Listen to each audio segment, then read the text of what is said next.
Hello and welcome to Level Up Your Talents Abroad. I'm 𝗂'𝘃𝗲 here. I'm super happy to be with you today. In this interview, we're going to meet with 𝗲𝘃𝗃𝗃. She came to Switzerland with her job following her husband. But unfortunately, like many of us, during COVID, she lost her job. And we are going to learn through her story how she really tapped into her competencies and how this unemployment period really reveals all the potential that she has, how it serves her during her job interviews, but also really keep up with the positive mindset and then moving forward into this country one step at a time. So before we diving into the interview, just a quick note to tell you that if you are struggling right now, you just moved to a new country and it's not easy. You probably feel alone, overwhelmed, and probably lost and you don't know where to start. I've got something for you. This is the program that I designed, Highlight Your Expatriation and Beyond. The program is designed to help you feel empowered to take the lead of your expatriation. It will help you to lead the change for yourself and also for the people around you. So when you join the program, you also join a community, the Expat Corner community. So you won't feel alone because you will be surrounded with other expats who are actually living the same thing as you. So don't hesitate, book a call with me and we discuss about it. So today we welcome 𝗲𝘃𝗃𝗃𝗃. Hi, 𝗲𝘃𝗃𝗃𝗃. Hi, Anne, how are you? I'm good. How are you? Fine, busy, but fine, yes. Okay, great. So we are extremely happy that you join us today for this interview. And so you're going to share with us your story. As usual, we are going to explore the behind the scene because too often we only see the end result and we miss the process of what it takes to get where you are today. Indeed, what does it really take to level up your talents abroad and build a stronger self is the question that we're going to address today. So to give you some context, 𝗲𝘃𝗃𝗃 moved to Switzerland 8 years ago. So it was in 2015 with her partner. And since then, she found the dream job. She's a mother of 2, and she's meeting her success today in Switzerland. But to get there, it does not always happen easily. So that's what 𝗲𝘃𝗃𝗃 is going to share with us today. So first, why, 𝗲𝘃𝗃𝗃, did you choose to move to Switzerland? So like you said, Anne, the adventure started in 2015. My partner and I, we were living in Paris at that time, and it was hence for a position in Switzerland. So of course, we had that dream or plan to move abroad at some point in our life and in our career. But honestly, we never thought about Switzerland.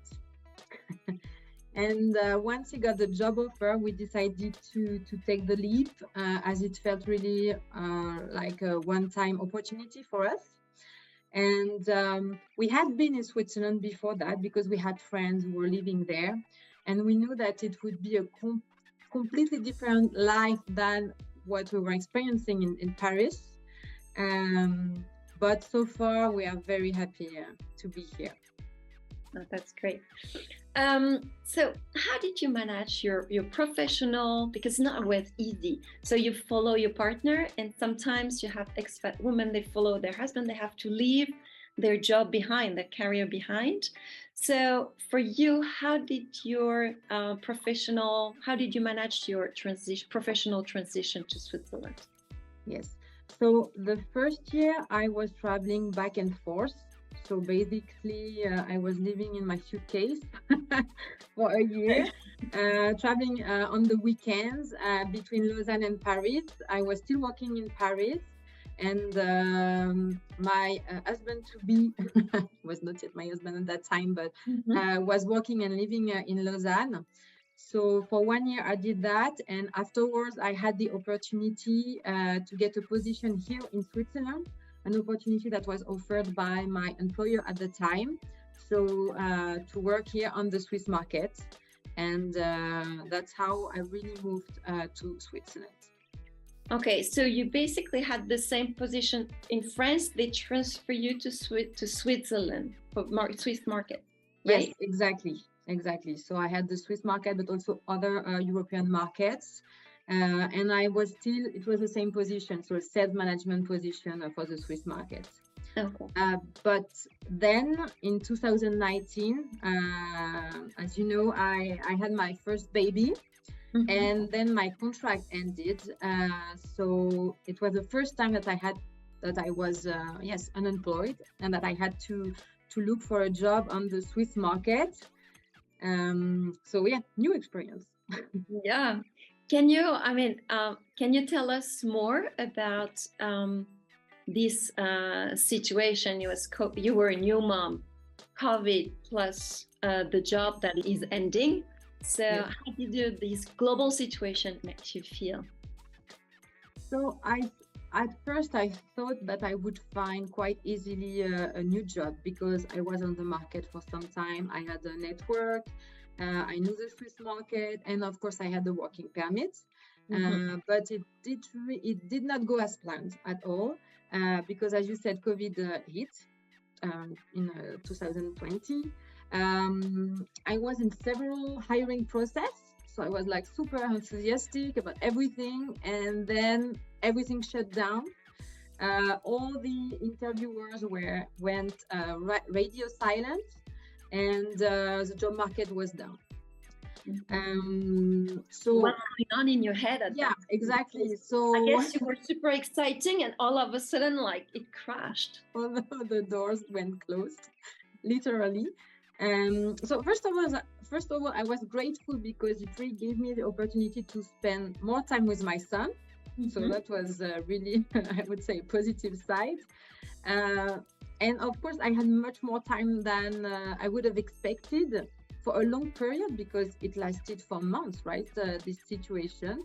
So I really tried to use this extra time to turn this tough situation into something positive. And that's how I got involved in several projects. Yeah. Okay. So can you tell us a little bit more about what action did you take to actually keep moving forward, even though the job market? Exactly. Yeah, that's the correct. Exactly. Keep moving forward. Keep your brain active. Also, not only with baby stuff, but also stay connected with job market. So I got involved in several projects and associations, and I also invested in myself by following courses to get certified in digital marketing. Some examples. So I started a project to open the first kindergarten or daycare in the forest in Lausanne city, and actually it's opening this week. Awesome. 3 years after, yeah. I also animated the 𝗂'𝘃𝗲 alumni network here in Lausanne. So either by in-person meetings or afterwards, also online when it was during the COVID time. I worked as an independent consultant. So I had this opportunity for a public transportation company. I also started to build some kind of business to support small companies in their business and marketing plans to increase their sales. So I was quite busy, actually, for someone who was without a job. Yeah, I can see that. I mean, it's really nice, because very often when we are in a job search, it's not easy, and we can feel really down sometimes. I mean, you have put in place so many projects where you're engaged, and that really brings a lot of positive influence into that weird environment when the COVID hit and the whole employment market was really not as usual. So about the confidence level, how was it during that period? Well, when you are looking for a job, you are really lows and ups, I would say. Yeah, definitively. But the fact that I was always engaged, involved in those projects, I really had enough purpose and energy to go through all the hiring interviews I could have had. So it really kept me busy and moving forward. And I think that was very important for me to keep that confidence level, definitively. And also through all those experiences, I was able to own my own story and to own my narrative to own the narrative I was telling during the interviews. And it really made a difference at the end. And to get that dream job that I have now, in a sense that, I felt much more purpose because I had story to tell during the interviews and just saying, yeah, I'm looking for a job. No, I'm looking for a job, but I'm doing this and I'm doing that. And I'm trying to have that kind of impact on the communities. So it was super helpful. Yeah, I think it's a very interesting strategy that you put in place naturally. Yeah. But it's a good tip for someone who is experiencing the same situation. If we can just say one word about how is it to look for a job in Switzerland, if you have any advice. People tend to underestimate how hard it is to find a job on the Swiss market, because I think that we still have this perception that it's easy. And I think it was easy at some point, like 10, 15 years ago, and even before that. But it's not like that anymore. And what I witnessed is that either the expats that are here got hired through the headhunter, or they followed their spouse and they got the working permit, allowing them to find a job on the market. So that's definitively the cornerstone to find a job here, and it will open the doors of the Swiss job market. If you don't have the working permit, it's going to be long, difficult, and a bit painful. And that's really my honest truth. Okay, thank you for sharing. It's good to know that, because for the people who are planning to come like that, it's not that easy. So there is one question that I would like to ask you, because so you are working 100%. You're also a mom, and now a mom of 2. And I would like to ask you, so how do you manage school, daycare, and your job in Switzerland? Oh, I think it's a team effort with my husband, definitively. Yeah, it's a team effort. Like, we all have our career, we work together 100%, and we want to spend as much time as possible with our kids. It's always about finding the right balance. To be honest, definitively now that we have the second one right now, it's much more challenging. Yes. But we're getting there, and we will get there at some point. But also, I think being in Switzerland, it's easier because, the pace of things is more relaxed, I would say.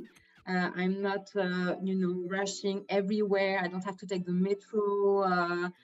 And also, I work from home mainly, so that's definitively something that is helping. About the multicultural aspect, I mean, so many people say that Switzerland is very international, and when we were preparing this interview, you shared with me that's something that you really enjoyed.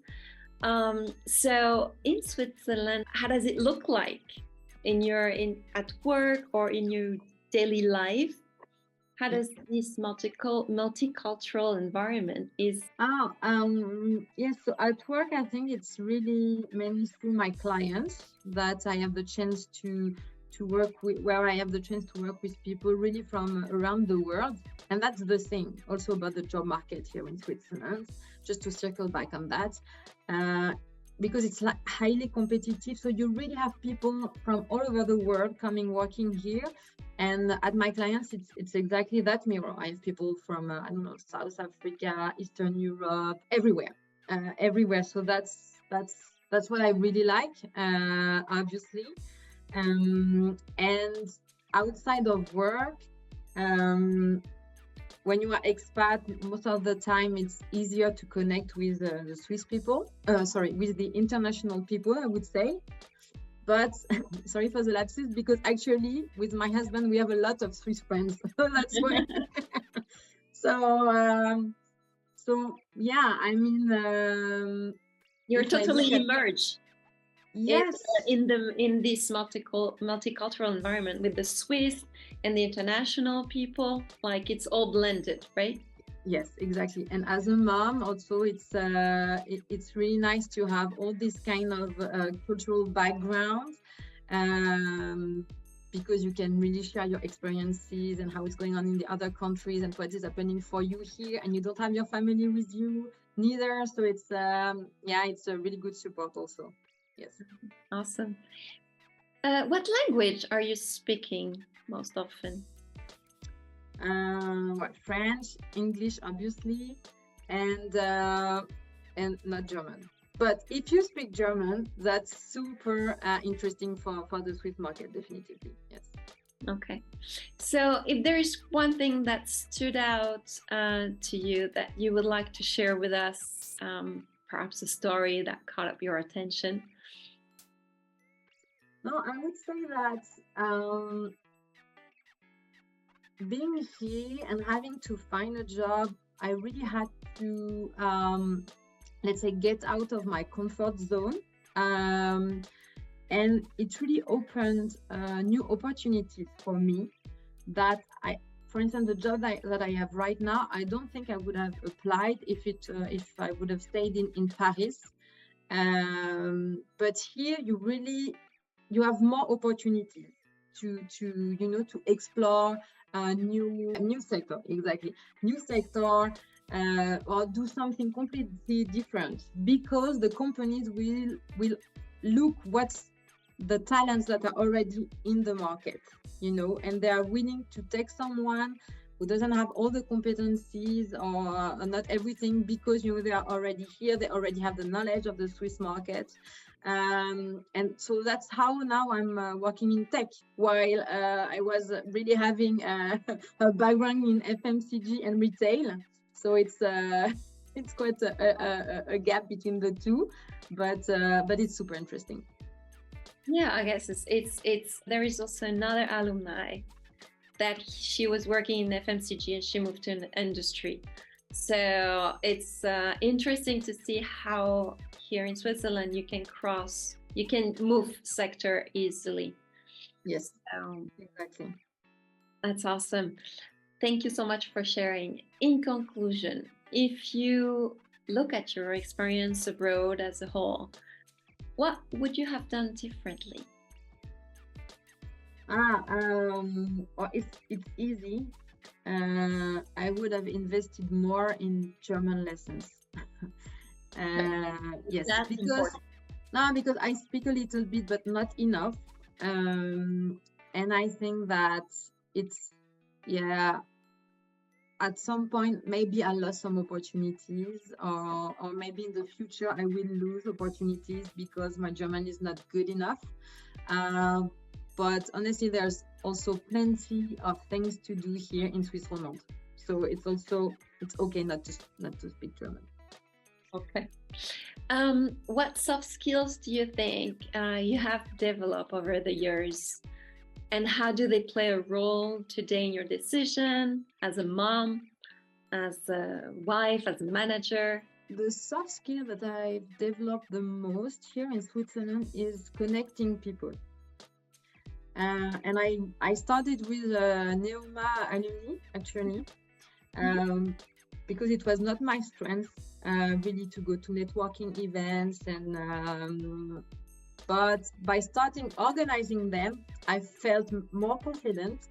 Mm-hmm. And now I have this network, and I really like connecting people. When someone, for instance, has a business and needs some help, or is looking for a job and needs some help, then I can really try, you should contact this person, or you should contact this person. And, so it's something I think that I have really developed and strengthened. Last question. if your best friend is coming to Switzerland in 6 months, I ask that question to everyone. What would be your top 3 advice? So the first one would be get your working permits. The second one would be prepared for your housing hunts, because it really can be a nightmare here. And the third one is if you have kids or if you plan to have kids, save money for the childcare because it's bloody expensive. Like many other things in Switzerland. Especially this one. Okay. Yeah. Okay. Thank you so much, Marin, for your time. Yes. And for sharing with us your insight about Switzerland. And to our listener, we hope that Marin's story was inspiring for you and that you find value in what she shared today. Don't forget to follow us also on our LinkedIn page. Of course, if you want to come for an interview, we will be super happy to have you. You can just email us. All the links are in the description. So we see you in the next video. Bye-bye.